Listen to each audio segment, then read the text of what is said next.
누가복음 11장 37절에서 54절 말씀입니다. 예수께서 말씀하실 때에 한 바리새인이 자기와 함께 점심 잡수기를 청함으로 들어가 앉으셨더니 잡수시기 전에 손 씻지 아니하심을 그 바리새인이 보고 이상히 여기는지라. 주께서 이르시되 너희 바리새인은 지금 장과 대접에 겉은 깨끗이 하나 너희 속에는 탐욕과 악독이 가득하도다. 어리석은 자들아, 겉을 만드시니가 속도 만들지 아니하셨느냐. 그러나 그 안에 있는 것으로 구제하라. 그리하면 모든 것이 너희에게 깨끗하리라. 화 있을진저 너희 바리새인이여, 너희가 박하와 운향과 모든 채소의 11조는 들이되 공의와 하나님께 대한 사랑은 버리는도다. 그러나 이것도 행하고 저것도 버리지 말아야 할지니라. 화 있을진저 너희 바리새인이여, 너희가 회당의 높은 자리와 시장에서 문안 받는 것을 기뻐하는도다. 화 있을진저 너희여, 너희는 평토장한 무덤 같아서 그 위를 밟는 사람이 알지 못하느니라. 한 율법 교사가 예수께 대답하여 이르되, 선생님, 이렇게 말씀하시니 우리까지 모욕하심이니이다. 이르시되, 화 있을진저 또 너희 율법 교사여, 지기 어려운 짐을 사람에게 지우고 너희는 한 손가락도 이 짐에 대지 않는도다. 화 있을진저 너희는 선지자들의 무덤을 만드는도다. 그들을 죽인 자도 너희 조상들이로다. 이와 같이 그들은 죽이고 너희는 무덤을 만드니 너희가 너희 조상의 행한 일에 증인이 되어 옳게 여기는도다. 그러므로 하나님의 지혜가 일렀으되 내가 선지자와 사도들을 그들에게 보내리니 그 중에는 덜어는 죽이며 또 박해하리라 하였느니라. 창세 이후로 흘린 모든 선지자의 피를 이 세대가 담당하되 곧 아벨의 피로부터 제단과 성전 사이에서 죽임을 당한 사가랴의 피까지 하리라. 내가 너희에게 이르노니 과연 이 세대가 담당하리라. 화 있을진저 너희 율법교사여, 너희가 지식의 열쇠를 가져가서 너희도 들어가지 않고 또 들어가고자 하는 자도 막았느니라 하시니라. 거기서 나오실 때 서기관과 바리새인들이 거세게 달려들어 여러 가지 일을 따져 묻고 그 입에서 나오는 말을 책잡고자 하여 노리고 있더라. 오늘 본문은 화 있을진저라는 대표적인 표현으로서 알려진 본문입니다. 마태, 마가, 누가 다 비슷한 말을 하고 있지만 마태와 누가만이 화 있을진저라는 그런 표현으로 예수님의 말씀을 기록하고 있습니다. 화 있을진저, 우리가 워낙에 많이 들어서 익숙한 표현이긴 하지만 무슨 뜻인가? 화가 있을 것이다. 불행이 있을 것이다. 그렇게 성경들이 기록을 하고 있습니다. 예수님께서 셋은 바리새인을 향해서, 셋은 율법 교사를 향해서 말씀하신 내용이죠.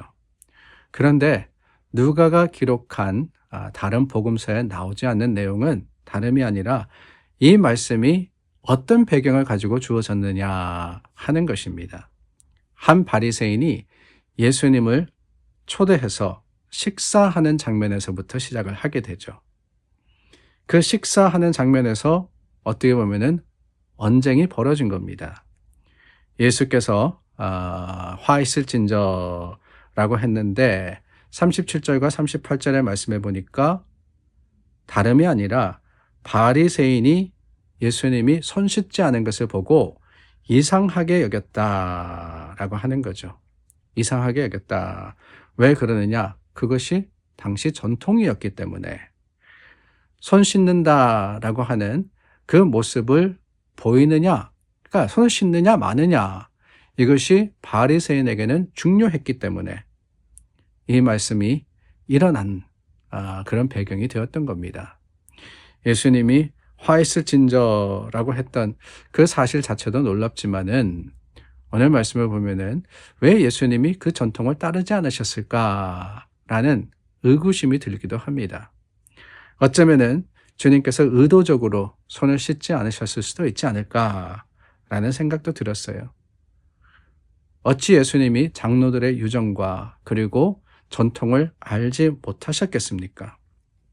알고 계셨음에도 의도적으로 씻지 않으시고 식사를 하신 그것은 다름이 아니라 비본질과 본질에 대해서 가르쳐 주시려고 했던 것이 아닐까라는 생각이 든다는 거예요.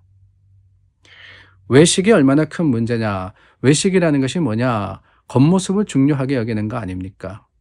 그래서 예수님은 이 바리새인들과 서기관 그리고 율법을 따른다고 한 사람들의 그 거칠에, 그러니까 그들을 가리켜서 뭐라고까지 표현하느냐, 회칠한 무덤과도 같다라고까지 하셨거든요. 그러니까 회칠이라는 것은 요즘으로 이야기하면은 그냥 보기 좋게 페인트 칠한 겁니다. 근데 무덤이 페인트 칠한다 그래가지고 아름다운 건물이 되는 것은 아니거든요. 그 안에는 썩어져가는 시신이 있기 마련입니다. 그러니까 밖으로 보여지는 것이 다가 아니라 이 거룩한 척해도 서기관, 바리새인들, 장로들, 그리고 율법학자들, 어떻게 보면은 그 사회 속에서는 엘리트들이었습니다.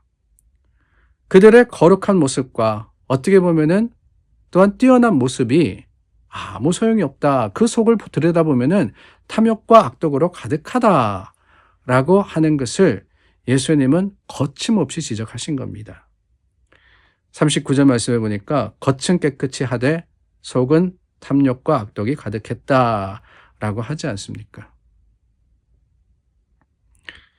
두려운 것은 이 말씀이 당시에만 적용되는 것이냐, 오늘날 나에게, 우리들에게는, 또한 그리스도인들과 교회에게는 적용되지 않느냐. 모르기는 몰라도 더 심하면 심했지 덜하지는 않지 않을까라는 생각이 듭니다. 거짓과 위선으로 겉은 멀쩡해 보이지만, 거룩한 것처럼 성스러운 것처럼 보이지만 그 내면에 가득 찬 탐욕과 악독함을 주님이 보신다라고 할 때 사실 우리는 이 말씀 앞에, 또한 주님의 시선 앞에 부끄럽지 않을 수가 없는 거예요. 우리가 신앙생활 하는 거 악해지고자 하는 것은 아니지 않습니까? 그저 체면을 가지고 하는 것은 아니거든요. 정말 순전해지고 싶어 하고 내 속에 악이 없지는 않지만은, 내 속에 허물이 없지는 않지만은 그것을 주님께 가지고 나와서 내어놓고 맡기고 깨끗함을 받기를 바라는 마음으로 우리가 신앙생활 하는 거 아닙니까? 그런데 그럼에도 불구하고 우리가 이 말씀 앞에 자유롭지 못하다라고 하는 것은 그렇습니다. 먼저는 하나님의 하나님 되심을 기억해야 된다라는 교훈이 있다라는 것입니다. 하나님은 우리의 모든 것을 보시는 하나님이시죠. 40절 말씀해 보니까 겉을 만드신 이가 속도 만들지 아니하셨느냐? 창조주 하나님이십니다. 근데 창조주 하나님 앞에 우리가 숨길 수 있는 것이 있느냐? 없다라고 하는 거예요. 겉모습으로 드러나는 것만이 아니라 내 속의 모든 것을 아시는 하나님이시기 때문에 내 마음과 생각을 헤아리십니다. 그 하나님이 우리의 하나님이시라는 사실을 우리가 기억해야만 하는 거예요. 그러므로 하나님의 백성은 안과 겉이 다 성결해야 합니다. 겉모습만 우리가 예배의 자리, 거룩한 곳에 있을 것이 아니라 내 마음과 생각도 그러해야 하는데, 그럴 수 있는 방법은 다른 게 아닙니다. 하나님의 성령을 의지하는 거예요. 주님 앞에 나와서 회개하는 겁니다. 내 속에 있는 것들을 다 주님께 아뢰고 그 마음속에 주님을 모셔드릴 때, 여러분 말씀드리지 않았습니까? 하나님은 거룩하신 분이시라고. 그 거룩하신 하나님이 내 안에 있으면 내 안이 더러워질 수가 없습니다. 주님, 내게 오시옵소서, 나와 함께 하시옵소서, 내 마음과 생각을 주장하시고 깨끗이 하시옵소서. 그것이 우리의 바람이고 간구이며 기도이건대, 하나님은 오늘 우리 가운데 오셔서 우리로 회칠한 무덤과 같은 그런 사람이 아니라, 그저 겉모습만 외식적인 삶을 살아가는 사람이 아니라 하나님 안에서 겉과 안이 동일하게 주님의 모습을 닮아가는 사람 삼으실 것을 확신합니다. 저와 여러분 사순절의 기간이 바로 그런 기간이 아닐까요? 주님 앞에 나와서 회개하며 기도하는 것, 왜 그렇습니까? 내 속을 주님께서 정하게 하시기를 바라기 때문이 아닐까요? 오늘 저와 여러분들의 기도가 그러기를 원합니다. 주님 오시옵소서. 그냥 내 곁에만 계시는 게 아니라 내 속에 임하여 주시옵소서. 그 주님의 거룩하심이 우리로 날마다 새롭게 할 것을, 주님의 모습을 닮아가게 도우실 것을 알고 오늘 주님께 맡겨지는 하루의 삶을 사는 저와 여러분들이 되기를 바랍니다. 기도하겠습니다. 참 좋으신 하나님, 사순절의 첫 순을 우리가 보내고 있습니다.